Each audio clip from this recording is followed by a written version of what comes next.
Sir మీ బండి service అయిపోయింది, 10,000 bill అయింది. సార్ నా దగ్గర డబ్బులు లేవు సార్, ఉన్నప్పుడు తీసుకుంటాను. ఇదెంతన్నా? 200 రూపీస్ ఇచ్చేసేయండి. ఉందన్నా? అయ్యో ప్రశు, నా వస్తువుకి నువ్వెందుకు ఇస్తావు చెప్పు, నేను ఇస్తాలే. అయ్యో ధరణి, నీదైతే ఒకటి నాదైతే ఒకటి చెప్పు, నేను ఇస్తానులే. ఉందన్నా?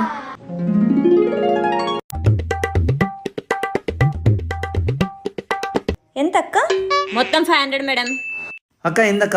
అయ్యో ప్రశు, నా వస్తువుకి నువ్వు ఇస్తావేంటి మళ్ళీ? అయ్యో ధరణి, చెప్పే కదా నువ్వు ఇస్తే ఒకటి నేను ఇస్తే ఒకటా? ప్రశు ఎంత మంచోడో. సరే ధరణి, నా బండి సర్వీసింగ్ ఇచ్చిన, తీసుకొని వస్తా. నేను వస్తా పద ప్రశు. రావెళ్దాం. సార్ ఎంతైంది సార్ బిల్లు? 1 నిమిషం సార్. ప్రశు ఈసారి బిల్ నేనే కడతాను. అయ్యో ధరణి పర్లేదు. అయ్యో ప్రశు, నువ్వు కడితే ఒకటి, నేను కడితే ఒకటా చెప్పు. సరే ఎంతో చెప్పండి సార్. మేడం మొత్తం 10,000 మేడం.